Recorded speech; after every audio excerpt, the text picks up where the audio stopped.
Hello. Welcome to this month's live event. My name is Jeff Rolka. I see that some of you have already availed yourselves of the chat. That's exactly why we are here, which is to ask questions. And I will do my absolute best to answer you in a timely and concise fashion in an effort to get to as many of your questions as possible. Thank you so much for joining us. I really do appreciate it. It's a lovely, lovely day here. And, right, here we go. I can see things already taking off. So thanks. I'm not really gonna fuss around here. Ryan, or pardon me, Ryan, forgive me if I'm mispronouncing your name. I saw that your question came in just before we got started. A little bit all over the place. It's really hard for me to say exactly what would help you best because you're talking about such a wide variety of aspects of phonation. If you're making good transitions betwixt the various registers, that's one thing. If you're not, that's the place to start. And you do mention having recently gone through puberty, and basically things are going to have to settle down too before you're going to really know how best to prepare to make those registration events smooth. So give your voice some time, focus on the fundamentals. Like vowel alignment in the thyroarytenoid dominant singing voice or chest voice range. Work on an excellent apagio practice so that you've got really consistent supportive airflow for when you are ready to work on smoothing those registration events or things like that. Work on your music theory. Work on reading pitches so that you can read music effectively. Work on doing some critical listening of other artists or people that you might look to for inspiration. All of those things are excellent uses of your time while your voice continues to settle. And again, working on the thyroarytenoid dominant singing voice, the chest voice, that will pay massive dividends later on. Argentina, awesome, welcome. I'm afraid I can't read that, Mati. I hope that's something nice. Marina, do you have any suggestions on how to sing having sinusitis? I believe it says none there, but I bet you mean no one has yet found a remedy that I know of. I mean, I would, if you can, I would talk to your GP, your doctor, and see if they have anything to say. I know a lot of people will reach for neti pots. Steaming can also be, but be very careful with steaming. You want to make sure that it's, hot enough to do the job, but not so hot where you can get like steam burns and things like that. So you have to be very careful with that. They do sell steamers for faces, and that would be perhaps a nice way, to go about it if that's something that's within your budget. You can, of course, always use a towel and a pot, but again, be very, very careful about the temperature on that. But first and foremost, make sure that there's no infection happening there. If you can see a GP, I would highly recommend that you do that. I saw the greetings from Finland. So, greetings from Northern California. Music. How can I control my voice after having taken asthma medication? Ooh, that's interesting. Well, one, I don't know what the asthma medication is doing to your voice specifically. I imagine that results vary from person to person. The first thing that crosses my mind is, and this, I don't imagine you, I don't know. I don't know if you take that medication on a schedule. If it's on a schedule, then try to either adjust the schedule or adjust the times that you sing so that they don't coincide or that you've got time to recover from taking the medication. If it's on an as-needed basis, that becomes much more difficult, and it's really hard for me to say what may or may not be helpful in recovering from that. The sort of stock advice of room temperature water and things like that. But again, how much that may or may not help, I don't know. The other thing that immediately does come to mind is to see if you can work in some vocalizations after you've taken it. So even if you've only got 5 minutes to vocalize a little bit, again, with a mind to hydration, I've never taken asthma medication regularly. When I've had colds, occasionally I've gotten like albuterol inhalers and things like that prescribed. I don't know if that's the same thing that you're taking, but in the case for me, I found that making sure I had a way to rehydrate and the option to do a bit of vocalization before I had to sing was pretty helpful. Singer A, good morning, and good morning to you too. Jimmy Earl, Jeff, Jimmy Earl. Thank you for joining us. Greetings from Finland. I already talked about that. Andrew Case, literally using your warm-ups as we speak. Awesome. Been doing a little Falsetto Friday events with friends and fans on my Instagram. Thank you for challenging your challenging 20-minute warm-up you recently posted. You're very welcome. Awesome. Love a little Falsetto Friday. That's awesome. Manic. Hey, Jeff, I've been singing in a choir, and I am a soprano. My scale is quite low. E below middle C. Wow. But during choir rehearsals, I struggle every time to reach A or G below middle C. Best from Poland. Yeah, well, I mean, those are some low notes. I'm not surprised if you're a soprano that you're having a hard time getting down to, was it A or a G below? I struggle to reach A, G below middle. Yeah, I'm not surprised. Down into that range, looking at a little bit of separation of the vocal fold, but that's not gonna match tone very well with the rest of the choir. That's a trick. I mean, that's certainly a trick. If you're a soprano, I wonder why they put you in the alto section. How can I sing high soprano? Well, Mohammed, that depends exactly on what you mean. If you wish to be a soprano, well, that's more about the equipment that you've got as opposed to the notes that you sing. If you want to sing notes that sopranos sing, that depends on what you are currently working with and where you wish to be. There is not a small amount of overlap in all of the vocal fox. So at some point I'm going to have to get like a switcher so I can show you the piano keyboard during these live events too. But tenor, just for the sake of argument, let's just talk about a tenor. Tenors will get that, and perhaps even that F as well with a bit of practice and good registration events. But that F for a tenor is not going to sound the same as it would for a soprano singing it. So range, like raw range is one thing, but I question, the context. If you're singing a ballad as a tenor range vocalist, and you're coming up to the sweet, soft section, producing that pitch so that it sounds consistent with notes that you might sing there, it's not going to sound terribly ballad-like. Now, maybe that's not a priority. Then that's no problem. Work on your registration events. Work on especially your breath, your apagio breath management, because otherwise you're going to end up exerting an awful lot of vocal fold engagement, and you probably won't make that anyway on pure vocal fold engagement alone.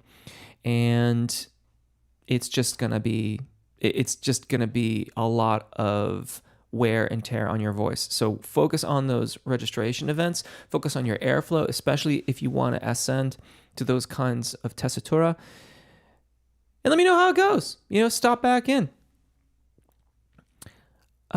Swank Night 14. Hi, Jeff. How do you sing a very, very long phrase? Like the beginning phrase of Mozart's Laudate Dominum. Depends a lot on the context. In the D major warm-up, and as well, there's a G major warm-up coming up in a week or two. And in those warm-ups, I do these really long phrases. And eventually, you get into this where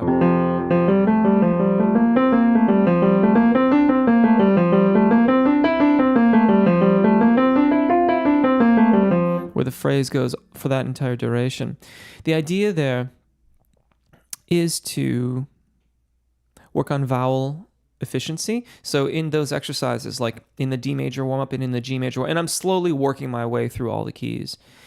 In those warm-ups, the point of that exercise is not just to ingrain oneself into those key areas, which that's the point of doing the key-centered warm-ups. But it is also to challenge the efficiency of your vowel formation and also to challenge your efficiency as you transition from one vowel to the next. So if you are finding that you can't make it through that phrase, then assess how you are aligning the vowels from one to the next. If you think that that's not the issue, then assess your engagement.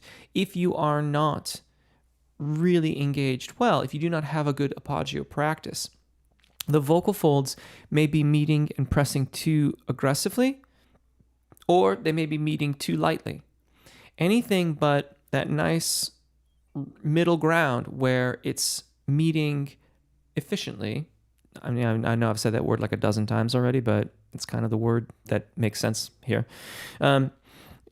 If they're not really meeting as efficiently as they possibly can, then making that length of phrase will be really challenging. So that is the thing. I would also direct your attention to the concept that it may not necessarily be that you have to, in fact, sing the phrase to that length, but in fact, work on, again, coming back to your apogeo practice. When you are effectively practicing apogeo, the breaths come so quickly and unobtrusively that very frequently the casual listener, or even those who know a lot about singing, can sometimes think that the individual's not breathing, but in fact they're grabbing little tiny top-up breaths after the end of a consonant. Whenever you have a consonant in a vocal phrase, if you are articulating that consonant with any degree of intelligibility so that it's easily understood, there is a brief gap in the line, and therein lies an opportunity to grab a small top-up breath. So it may be that there are opportunities, if it's a 16th rest or even an 8th rest, that creates an opportunity. Or look at your efficiency of vowel formation and the efficiency, the way that you transition between vowel to vowel. Those will all add up to greater overall efficiency and get you that longer line. Oh, goodness. Thank you so much. You know what? Someone very generously, I believe that's from New Zealand, made a contribution via the Super Chat, and I was not expecting that at all. Super Chat's been enabled for a long time. I never really talk about it because I just don't. But thank you. I really appreciate that. That is a very unexpected surprise. Cheers. Damien, any advice for getting better at letting the melody flow, feeling the music? I tried to lack. Oh, I'm sorry, not tried. I tend to lack working the melody when singing rock music. I love it. I love it. A lot of what I said about the efficiency of vowel formation applies to that as well. The way that you tie the vowels together creates more of the phrases that we hear in music. So if you want a very melodious line, hey, I know you, glossing over the consonants will help you to make that line more melodious. But I don't know that that's exactly what you're asking. See, I feel like there's a depth to this question that, and maybe I'm just reading into it. I'll tell you what. I'm reminded of the quote from Charlie Parker. Charlie Parker once said, practice all your scales, practice all your arpeggios, practice all your riffs. So, and those of you who don't know Charlie Parker, he was a bebop, very famous, just seminal bebop saxophone player from the early 1900s. Troubled personal life, but profound player.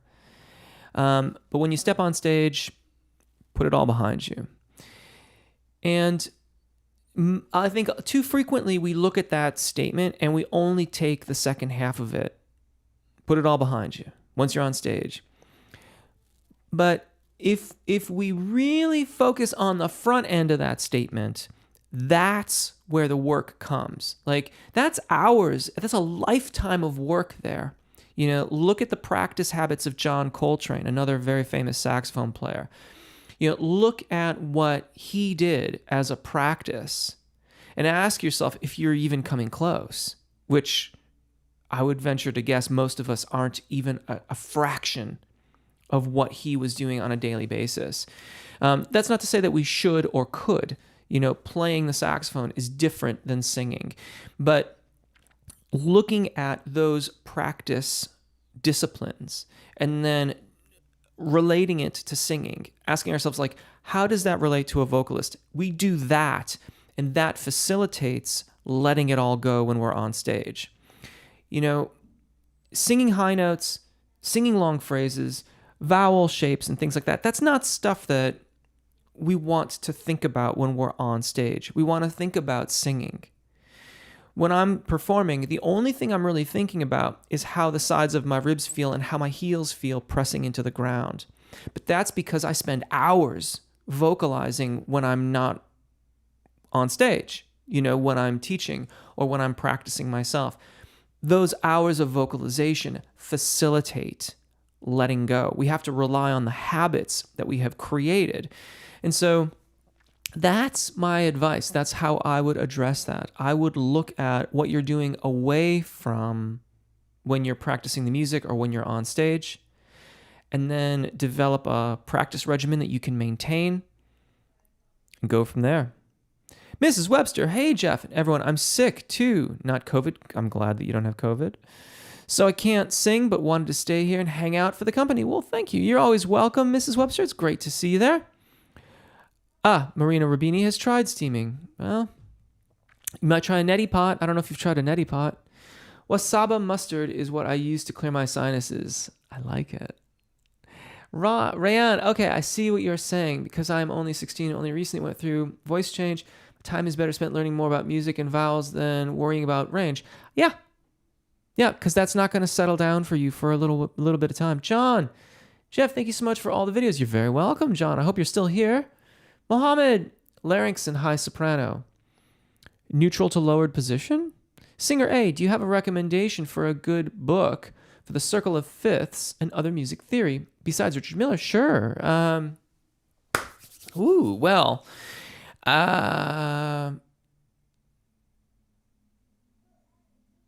That's tough because the one that I think of is it, where is it? Let's see if I can find it. There it is. See that? Hopefully everything doesn't come crashing down. That'll be funny if that does. Anyways, so the thing is that this is probably too much. Well, my thing doesn't look very good now. I'm going to fix my hat. Here we go. That's better. Harmony and voice leading. Now, I have an older edition. This is the second edition. I think we're on I think we're like on the 7th edition now. But in some respects, it's, you know, it's still, it's just as valid. This, however, is very much rooted in classical theory. Circle of Fifths is still in here. You can still learn about it in here, but most of us in the popular genres wouldn't really even need to go beyond the first few chapters of this book. That being said, if you did go beyond those chapters, your music would get very interesting. You have incredible options. So yeah, that's a tricky thing. I don't know that I have a particularly good general music theory book that I can recommend, I'm afraid. I came at music theory through the university system. So learning the circle of fifths was sort of a footnote to me. It was kind of understood that you could cycle through things, and that root motion in fifth, which is an aspect of counterpoint, is also a way to organize keys so that you look at that and you can look at how accidentals accrue as you work your way through the circle. I will make a note of that and see if I can get a recommendation together for you. So maybe check back here next month, or you can. I don't want to shill for this, but if I find something that I like, I'll put it on my Amazon influencer page. So like I have one of those shops on Amazon. And it's all affiliate links, which is great. If that works for you, that's awesome. A small portion of the proceeds do help the channel, but I'll put it there. Don't feel compelled to buy it there. Just that's where you can get the information. It's just an easy way to kind of share the information in a broader way. So Circle of Fifths, basic music theory. I have a few suspicions about books that might work, but I want to kind of check them out before I start talking about them, basically. Whoa. Let me see here. It hypes me up. Excellent. What is that? Mohammed, message retracted. Music. Okay, and thank you. You're welcome. Dante, morning. Good morning to you, Dante. Mrs. Webster is talking to @music. Whoa. Oh, that's so cool.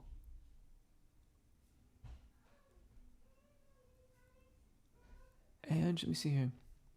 Goodness, I am way behind. Goodness me. I'm so sorry, folks. Let me get into this here.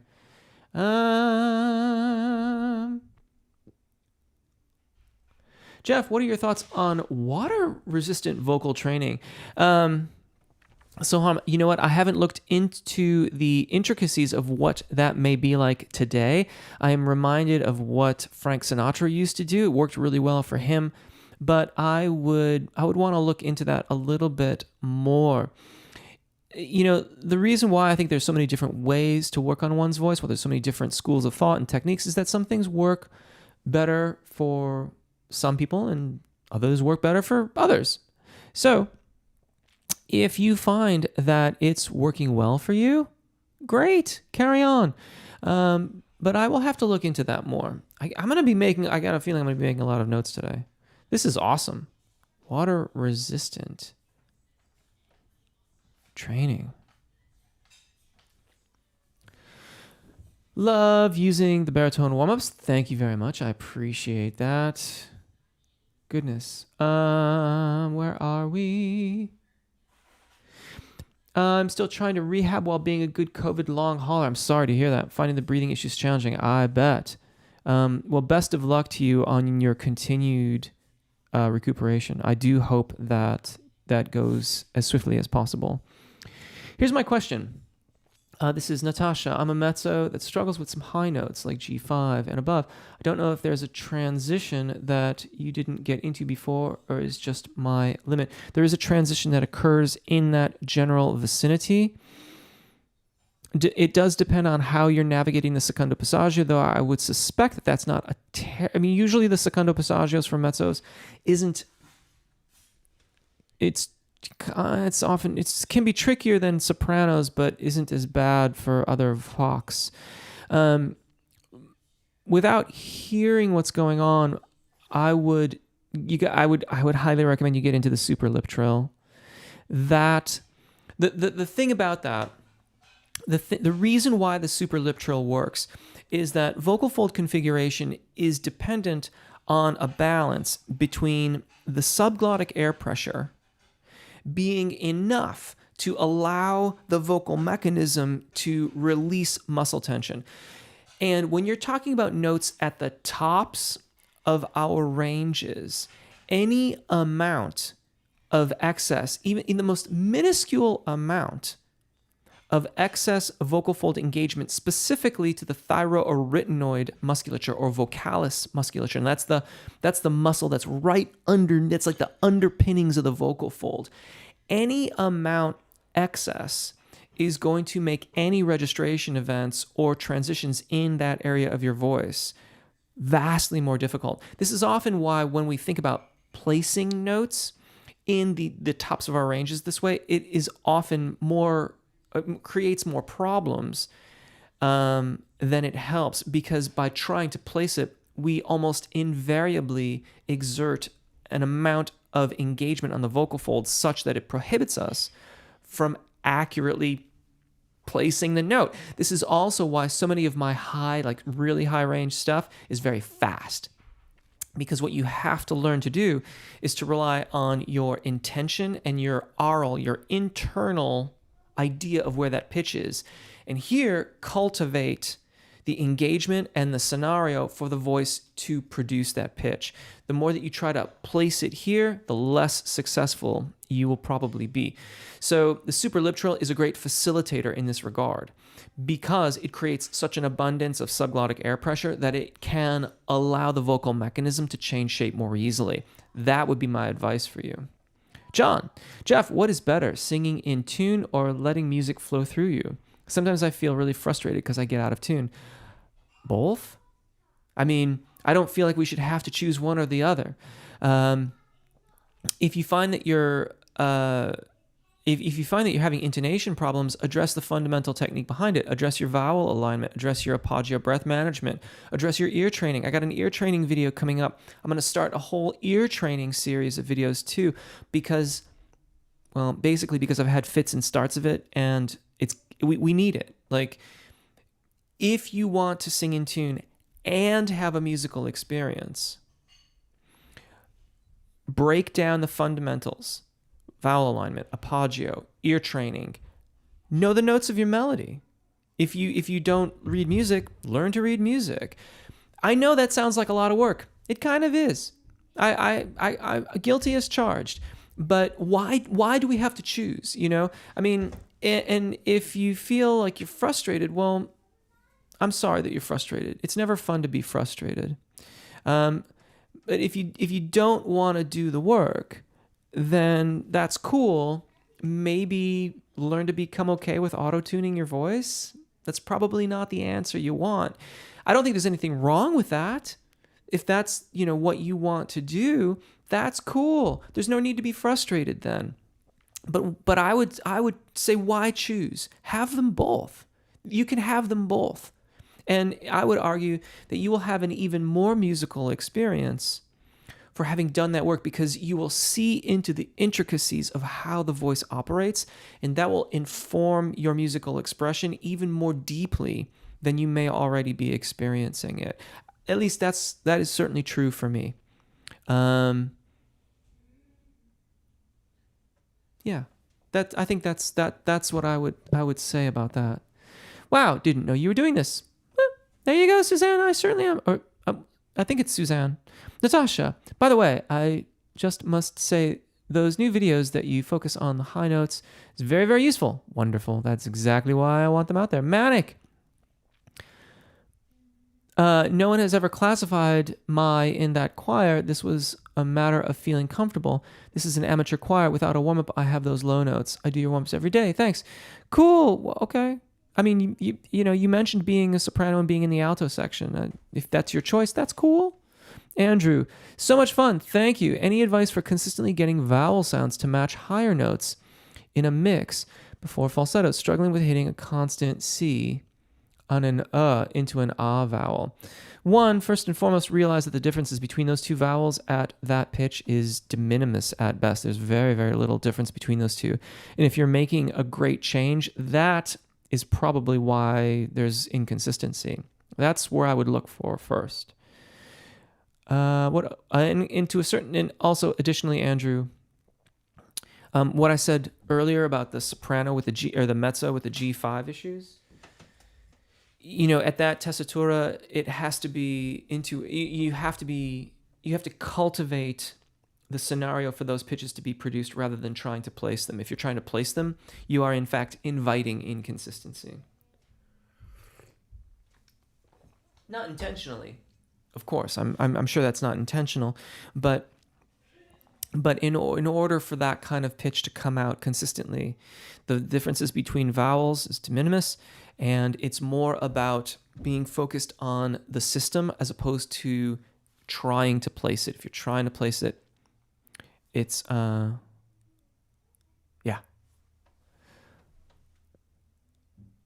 Swank Knight, Richard Miller says older beginner sopranos will probably not be able to do professional singing. Do you agree with this? How would you describe professional singing? I think that that's in part up to the individual as well. Richard Miller, of course, is thinking about professional opera singers. And that's his framework. If you want to sing folk songs and you make recordings and can charge for them and go and gig, well, that usually qualifies as a professional. And if that's where you want to be, that's fine. So it kind of depends on what it is you describe as professional singing.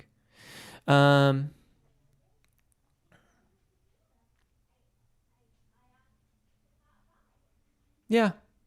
I'm sorry. There's a certain openness to that question. We could go in so many different directions on that that I'm not exactly sure where to direct you. But certainly older vocalists. But I'm disinclined to ever say never.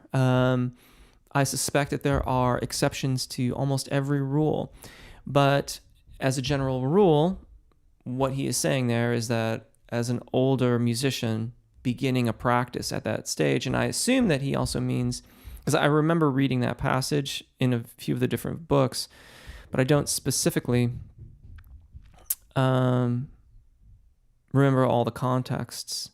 I have to assume that he's talking about individuals who haven't had musical training of any kind up to that point. That too is a mitigating factor. Suzanne clearly doesn't know laudate dominum, doesn't matter. Well, I appreciate that. That's true. I am primarily a teacher of popular styles, but the technique that I use is drawn from Richard Miller. And when I study with, I've always studied with classical vocalists, but primarily I teach and sing popular genres. I have taught classical vocalists in the past, and when I do, I'm much more on top of and referencing the repertoire that they happen to be singing. I did study classical music at university and did sing a little bit of classical at that time too, but that's been a long, long time. Jürgen. Hello, Jeff. Howdy. COVID eventually hit me. I'm so sorry. I hope that you're feeling better. I wish you the absolute best in getting better. Suzanne, your exercise for vowel transitions are so helpful. Thank you very much. I do appreciate it. That is, of course, the whole point is in trying to make all this stuff as helpful as is possible. I have no idea how to find my range. I can sing both high and low. I just have to do certain warm-ups to be able to sing both. I would mention at this particular juncture that knowing your Fach is primarily in order to figure out which operatic roles you would be most suited for. I would also mention that there are those who would suggest that the singing instructor's role is not to classify voices, but is to work towards the efficient usage of any given voice that they happen to, have the opportunity to work with. My advice to you is to continue to work towards using your voice, work on your vowel alignment, work on your registration events, work on your overall efficiency of the mechanism such that you get good response throughout your various ranges and registers. And when that occurs, your Fach will be revealed. Like, you will know your Fach once you can do all that. Hi, Jeff, from New Zealand. I thought that was from New Zealand. I was wondering how you keep interest in singing music over time. Some days I'm super motivated. I didn't realize that there was like a comment attached to that, Jimmy. Thank you very much for your very kind contribution. You are the first person to ever use the super chat system. I will get better at it if as time moves on, probably. Some days I'm super motivated and some days I'm not. I don't have the same keenness as I once did. Cheers. You're the best. Thank you. I appreciate it. Yeah, it's hard to stay motivated sometimes. I must admit, I'm in a bit of a low motivation phase right now. That being said, I still do have a couple of projects that are going right now. It's not that I don't have projects I'm doing, but it doesn't feel the same. Sometimes starting gets it going enough that you can get into the flow and it can start to feel a little bit easier. But some days, even starting can be asking too much or can make it too hard. And my thought for you is just try starting. Well, goodness, thank you. I think that someone from Canada just made a contribution. Thank you so much. I really appreciate that. I will see if I will find your comment in a moment here. So get started. Try to get started so that if you're going to get over that initial hump of just getting started, then maybe the repertoire that you're working on or the practice itself will take hold and you will then get more into it. Having a regular time of day that you practice or work on music would be very helpful in this capacity. So that may be a way to kind of jumpstart the system. But motivation can be really challenging. Additionally, you might consider the repertoire that you're doing. If you're getting bogged down with a repertoire, try something new. Try a different piece of repertoire that maybe you feel much more excited about. Or ditch repertoire entirely and work on vocalizations. Know that you're in a low energy, low motivation period. And rather than come to repertoire that is uninspiring or is perhaps even making you want to avoid singing, 10 minutes of vocalizations just to stay sharp. That would be at least a way to circumvent it, and maybe you can test the waters in a couple days' time. See how that tune is treating you or your repertoire, or if it's the opposite, maybe it's just that you don't want to vocalize, you don't want to do vocalizations. Well, sing instead.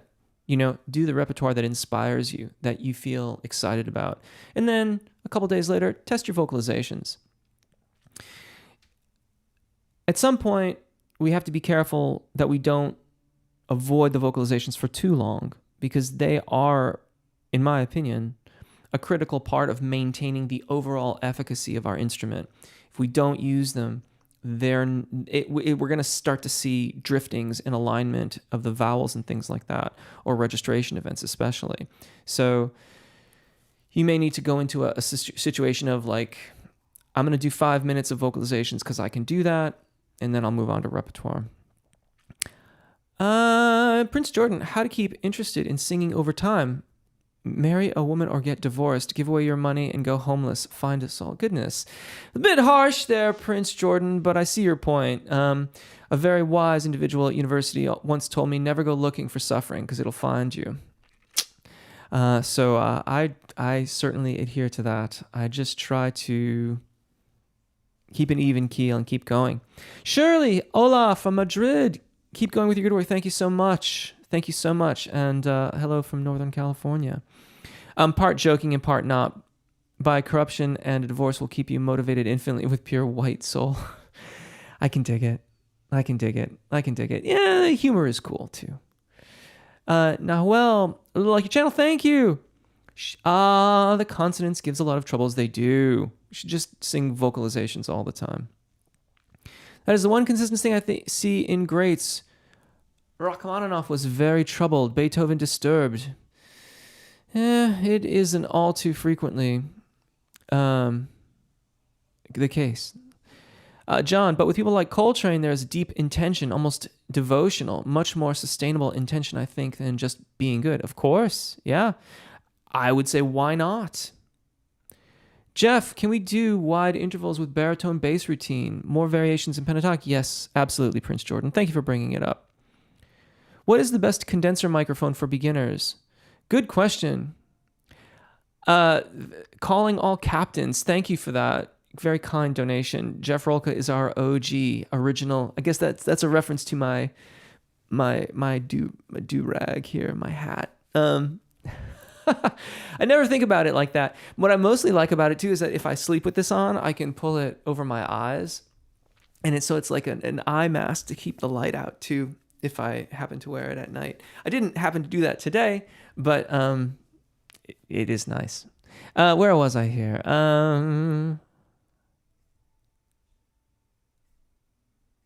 Goodness. Oh, Prince Jordan, thank you regarding the best of. Jeff, hello. Thank you for that kind words on the super lip trill. I think I've missed the mark on that far too frequently. I really needed I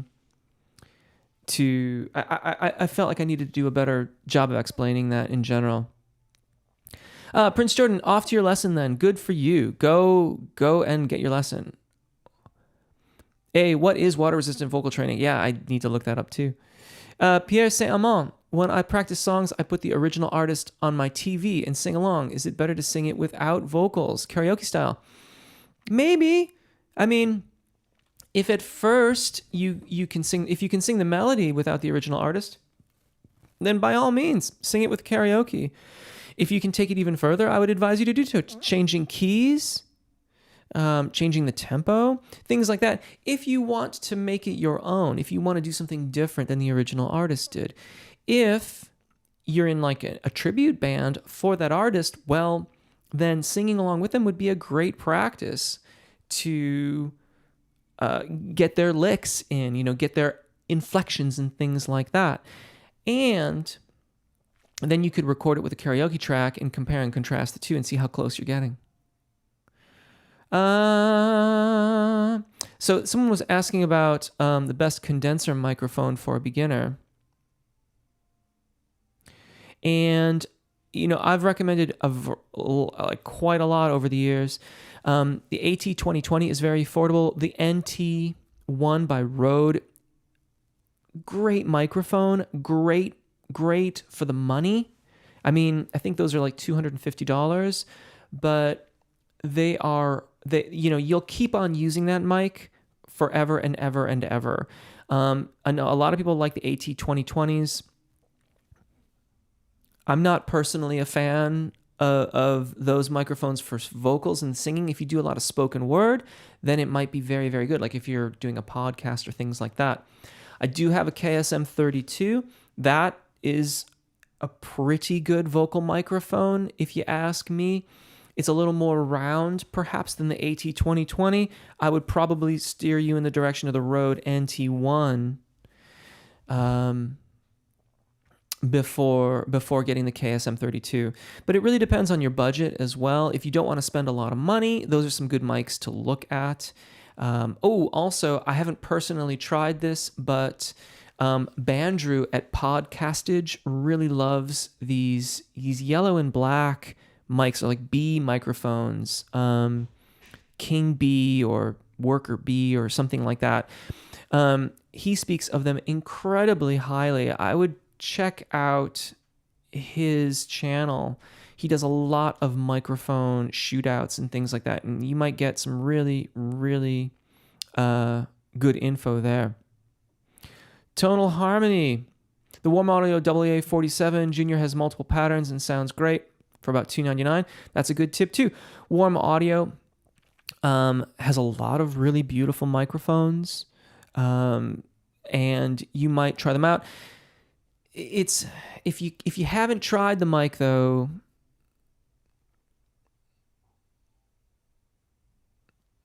if you haven't tried them, be cautious. And like when you order these things, check the return policies. Don't buy them and be stuck with it. If it's not going to work for you, there's dozens and dozens of different mics. There's more and more great mics all the time. But a great mic for you may not necessarily be just the great mic that your friend refers to you, or even me, like the microphones that I'm talking about here. If you really want like an absolute beginner mic, like, you still said condenser, so I can't then start talking about dynamic mics. But yeah, I would check out Podcastage, Bandrew. He does a lot of mic reviews. You could check out my review of the KSM32. But I would also, again, take a look at any reviews for the NT1 by Rode. Those are really great microphones for the money, and it will serve you long into the future. When I practice songs, I put the original... Oh, I already did that. I read a lot of these. I like your response to the mezzo regarding vocal tension. And high notes, I am going to come back to it. Excellent, Mrs. Webster. Thank you. So am I hearing that I should be floating up to those notes? I wouldn't necessarily use the word floating because that makes it sound as if it doesn't require effort. It's just that we want the effort to be on the core of the body and not on the neck and vocal fold. So it's not necessarily floating because it's work, but yes, in a way. Good morning, Jeff. Thank you so much for all the fabulous information. I've been using the mezzo warm-ups for about a year now and have seen a huge improvement. Excellent. Ruth, I especially appreciate the more technical physiological information. Excellent. Thank you. I appreciate that. Ashwini, can I be a soprano and an alto? Because I really want to increase my vocal range. I have heard one recording of a female vocalist who was an alto who had remarkable range. You cannot be a soprano. You may, with practice and good registration events, be able to attain a large degree of the overall range that sopranos cover. However, your registration events will be in the places that they are. That's the way your voice is built. And that means that like the repertoire will not be taking that into consideration. And so that can make it much harder to sing the repertoire. But you can work towards expanding your range such that you get a fair percentage of the overall range that sopranos cover. I mean, there's no reason not to try, right? It's all good to practice. And even if you don't reach even as much of the percentages you might like to, you'll still have more by expanding your registration event practice than you did if you haven't yet done that. How do I hold notes longer? I go out of breath, so find it difficult to hold notes for longer. It's all relative, of course, depends on how long you are holding them. It does depend a lot on the efficiency that the vocal fold is closing. So if you're getting really good, efficient usage of your vowels, and this is true for all of the notes, then that may be more of an indication of the overall capacity of air that you have at your disposal. My advice to you is try some phrases with the lip trill and then try them with the E vowel. So like, let's say you're just, for however long you want. I mean, until technically we want to go 80-20, right? So 80% to full and then no less than 20% left in reserve at the end of a phrase. So when you feel that you're coming to that 20% reserve, stop. That is a good stopping point. And then go to the E vowel. At a modest volume, not loud, not soft, good tone quality, in tune, that sort of a thing. If, and time yourself, if the lip trill and the E vowel are reasonably similar, then you're probably getting pretty good, efficient usage of your air with the E vowel. Try it with each of the subsequent cardinal vowels and see how you do. If any one is dramatically less, then it would behoove you to look at that vowel in your practice because you're probably losing more air than is necessary, or you are using more air than is strictly speaking necessary to phonate that vowel. It's worth considering range. We use more air more rapidly at the higher tessitura. So, I picked an E natural there, very, very comfortable lower mid-range for me. Probably a little higher up would be the most efficient area in the comfortable middle range of my voice. Yeah, that's a good starting point, I think, for that. Sight singing is part of professional singing. That's true. Jared, hi Jeff. I was recently diagnosed with fibrovascular issues, which I didn't know was a precursor to vocal nodules. I'm about to start vocal therapy, but is there anything you suggest I should do? Do exactly what your doctor says. Do nothing more, nothing less. That is what I would suggest you do. I'm glad that you are going to be able to do some vocal therapy. I'm glad that you have been diagnosed before you get the nodules. Once you have the nodules, things change. And then it becomes much less certain whether or not rehabilitation and practice and rest will be enough to recuperate the vocal folds.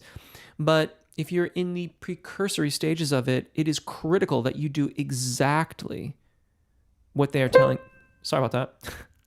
That you do exactly what they are telling you to do so you can avoid the nodules if at all possible. Regarding otal vocals, do you feel that we can continue to at least improve? Yes. I don't know that it will necessarily be in the way that you think about improving. It may not be that your range expands any longer after a certain point. But I do not think that you can...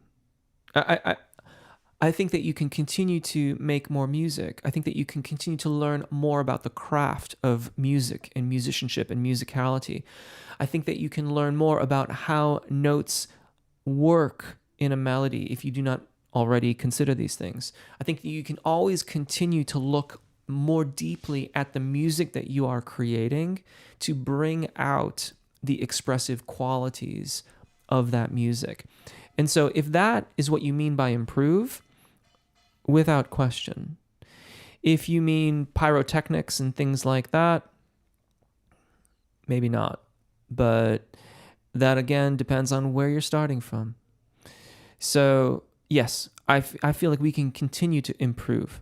I always hope that I will be better tomorrow than I am today in the smallest of ways. It doesn't have to be in singing that high note. It can be in having a more definitive concept of the interval of a minor sixth. It could be in a more intimate understanding of how to... I'm thinking, I saw the next question about falsetto with someone was asking about Coldplay and falsetto, unless I missed it. But I saw it, and I was thinking about that. Let's move on to that, shall we? To parlay this into that, how we use our voices in a given range, or how notes fit into a song. All of those things contribute to us musically, and I think help us improve. The Coldplay song... where was it? I don't know where it's gotten to, but maybe it was down here. Oh, geez. I'm so sorry. I'm not going to get to nearly... I'm horribly behind, but... Oh, no, it's not too bad. Anyways, I saw a question about singing the falsetto. And it was about, like, the Coldplay thing, but I can't find it now here in the chat. Any advice for punk singers? Oh, I'm sorry. I didn't see the comment calling all captains. It wasn't illuminated the way it was for the other super chat. But let me answer this question first about the Coldplay falsetto. I'm sorry I can't find your question, but you mentioned about going over into something else, and usually when we're trying to have those affected tones, we do too much of the separation of the vocal fold. So when you're singing it, like you said, fix you. I don't remember those chords right off the top of my head, but let's just, for the sake of argument, let's be here.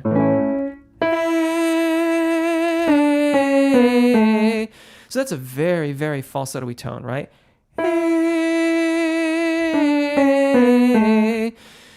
But even there, I'm still retaining enough contact of the vocal fold so that I don't struggle to get out of that position, so that I can adduct the vocal fold more effectively as I cross back into my normal range. If we go too far with that, then we get that really obtrusive jolt as we change back into our normal singing voices, right? What we're doing is we're going from a separated vocal fold configuration to a closed one, and it creates that jolt. Usually it's because we're doing too much separation. So start the practice from a connected standpoint.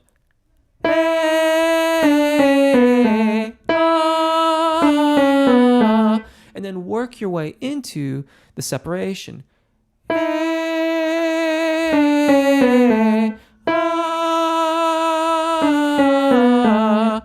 And that will tell you how, like, where it is you're going to get the airy falsetto quality that's appropriate for a tune like that, but still allow your technique to work as you transition back and forth in and out of those registers. So, calling all captains, I'm so sorry I missed your question. Advice for punk singers: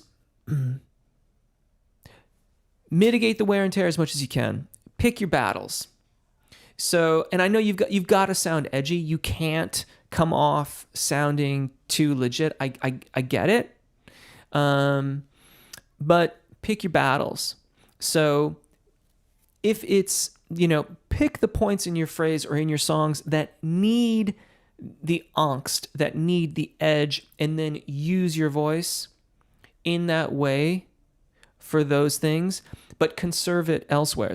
This can mean having a lot of attitude in your normal range, but not a lot of volume, so that you're not pushing on the vocal fold as much as you could.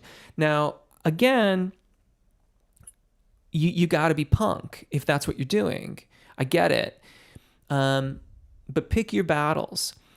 Do your vocalizations to try to maintain your instrument when you're away from the repertoire. You might consider doing rehearsals where you're not actually singing the lyrics, just marking off the points in the tunes so everyone stays on the same page. But that way you can conserve your voice.